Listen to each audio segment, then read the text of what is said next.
Good morning. We're back at the World Conference of Trade, Promotion, and Investment Organizations here in Paris, France, hosted by the International Trade Center and Business France. And we had a very good session on digital and how it makes an impact and how it is used by these trade promotion organizations. We've heard from the side of the trade promotion organizations themselves. Now let's hear from an interesting partner on the other side, from Google. This is Adolfo Fernández, and he's going to tell us, as a person on the panel, what his takeaways were from this session.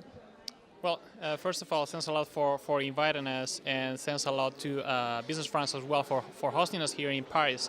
I think that it's worth to step back probably and think of how technologies actually impacted international trade and why we decided to step up and really help small and medium businesses go global.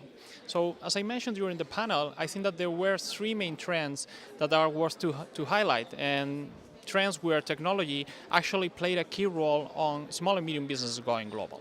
The first one is the access to information. So I think that technology and internet in particular has decreased the entry barriers for small and medium businesses going global. Sure, access to information has changed everything, hasn't it? Totally. I think that what internet has done is actually democratize the access to information. So today, small and medium businesses have exactly the same capabilities as big corporations used to have some years ago. This is the first trend. The second trend is the rise of economy platform. Over these past 2 days, I think that we mentioned ecosystems several times, didn't we? So I think that what platforms have done is to reduce as well the search costs. I mean, the way that small and medium businesses go to internet in order to understand how to enter in those markets has changed, and this has been pretty much because of platforms. And the last one, and probably this is the base of everything, is that the computing power costs have decreased as well. We all know have exactly the same or more computing power that NASA used to have back in the 70s when they launched their spaceship to the moon, right? So if we extrapolate this trend to companies, what it means is that we really have, or as companies, we really have the opportunity to leverage on technologies to make better decisions and build better infrastructures.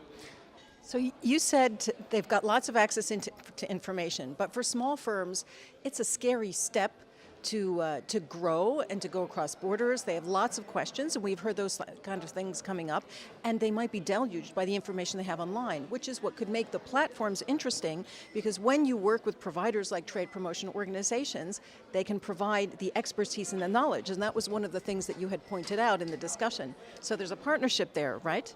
Yeah.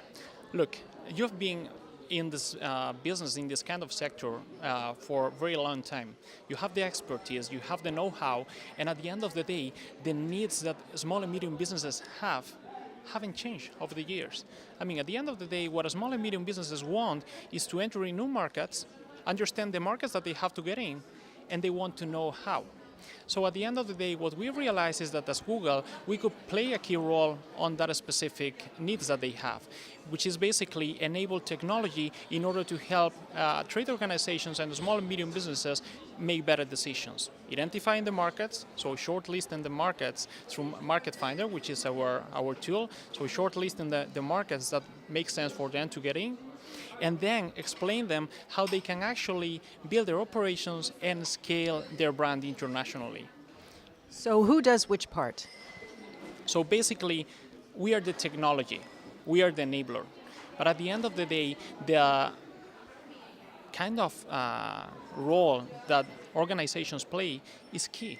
Because at the end of the day, all these organizations around the world have the knowledge, have the network, have the expertise in that particular markets. They know the specificities, they really know what the small and medium businesses need, and then they can really leverage on Market Finder or other tools available in the market in order to decrease and diminish the entry barriers for small and medium businesses planning to go internationally.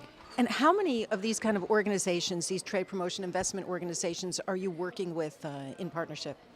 Well, actively, I would say that we are working with around 9 to 10 organizations already.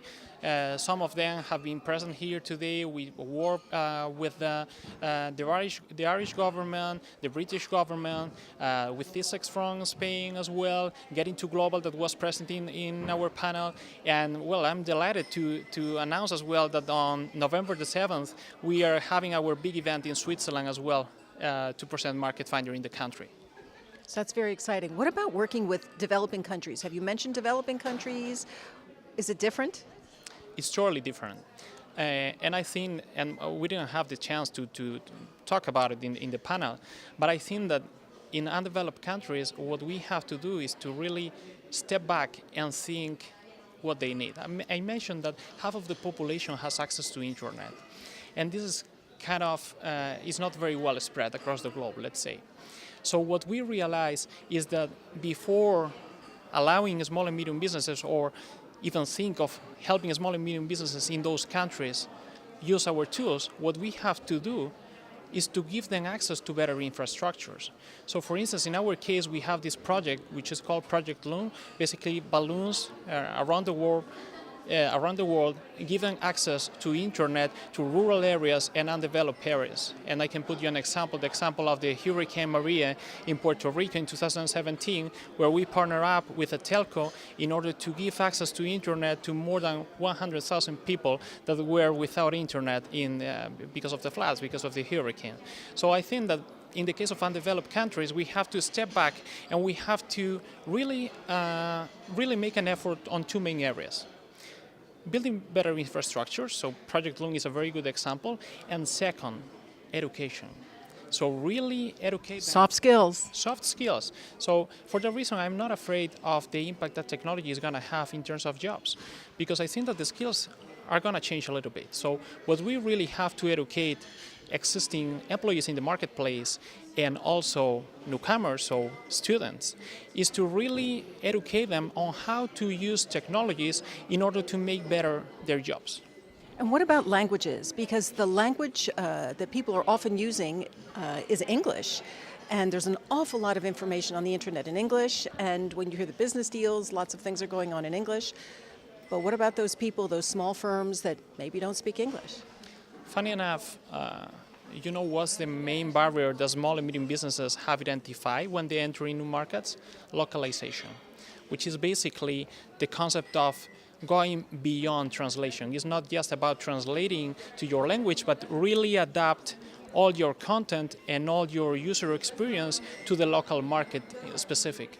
I think that we live in a world where, as customers, we are very demanding.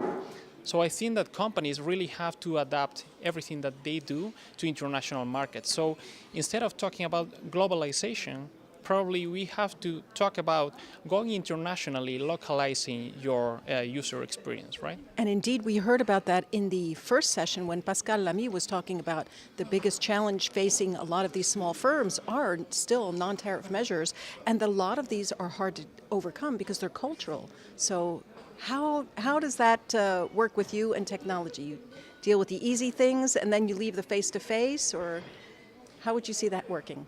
Well, I think that even you can leverage on technology in order to localize your experiences. I mean, your assets, your websites. I mean, technology at the end of the day, it helps us to be hyper-connected. We are today in Paris, and we can have several meetings with customers and partners around the world just with from our phones. As I said at the beginning, I think that the fact that we have access to more affordable computing power has allowed us to really leverage on technology in order to leverage on those relationships, right? Right, so technology can be a force for good if we want it to be. That's what we've heard this morning, and we'll continue with our discussions today here at the World Conference of Trade and Investment Promotion Organizations.